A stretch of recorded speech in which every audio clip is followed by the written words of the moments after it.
Well, the civil war began more than 3 years ago after Houthi rebels who are Shiite Muslims, supported by Iran, took control of parts of the country, including the capital, Sana'a. In an effort to support the internationally recognised government, Saudi Arabia and its coalition of mainly Sunni Muslim nations launched airstrikes. That coalition is backed by the UK, the US and France. But nearly 50,000 Yemenis have died in combat and many more have been killed by famine and disease. Sky News is the first international broadcaster to visit Aslam in northern Yemen, where people are starving. Our Middle East correspondent Alex Rossi travelled to Haja province, a warning that his report contains distressing images of severely malnourished people.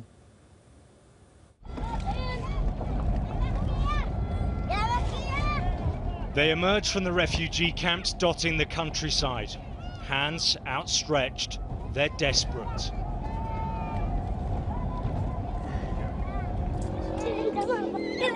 You can tell from the way the children stare that no one comes here and no one is helping. We were told Yemen's crisis was the world's worst.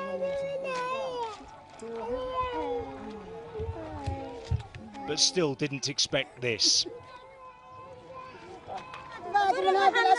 The families existing here want everyone to see their suffering. This man shows us he hasn't eaten properly for months.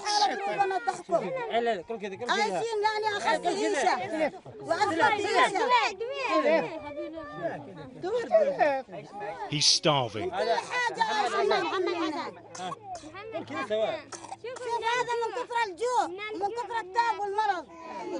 Is anybody helping you? Is anybody giving you any help at all? Nothing. No, none, they say. Some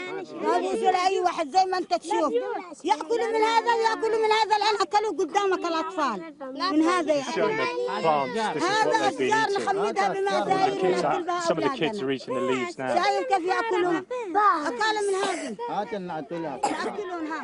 If there is food, the children eat first and scrap over whatever they're given.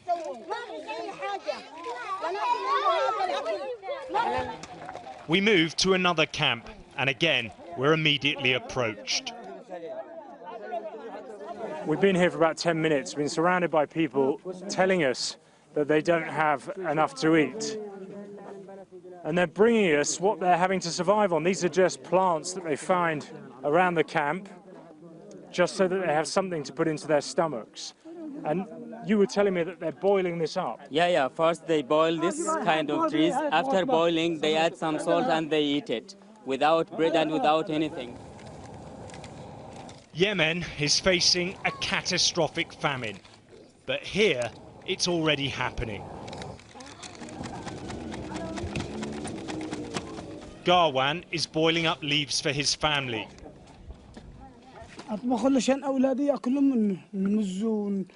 I have to do this, he says, so my children don't go hungry. The only hospital for miles around is overwhelmed.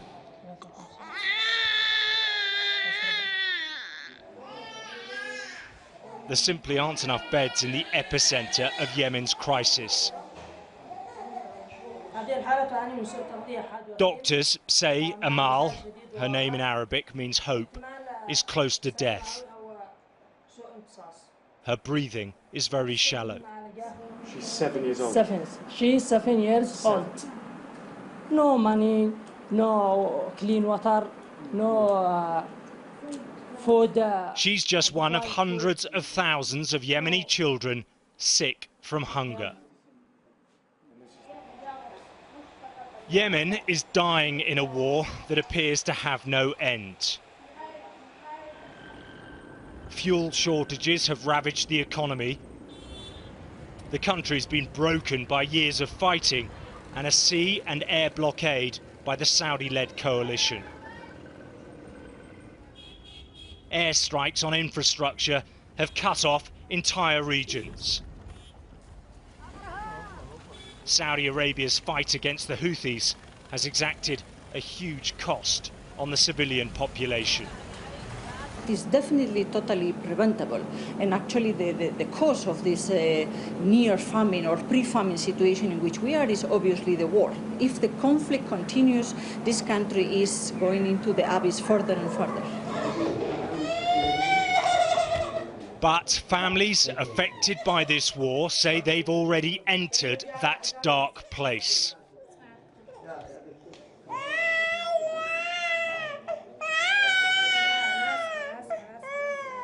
Shahir has just arrived at the hospital. He's 3 years old, but weighs half of what he should.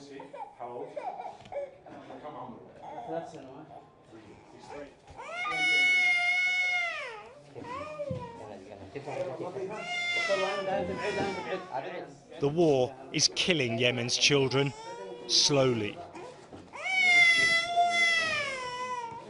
There is a patient who died, like Jamal Abdurrahman from Abs. He is 2 years and his body weight is only 5.5 kg. And doctors say the crisis is about to get worse. The world has forget Yemen and they put us in this situation because it is not possible to see this in this time, 2018, and we have severe acute malnutrition in Yemen.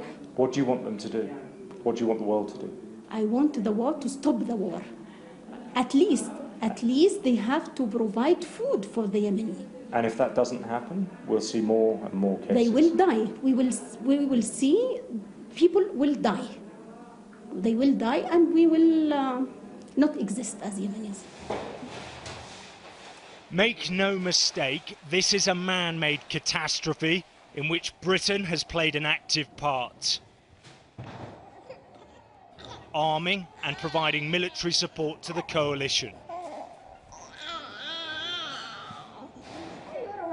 And if the bombs do not stop falling, millions could die in what was already one of the world's poorest countries. Alex Rossi, Sky News, in Hadja province.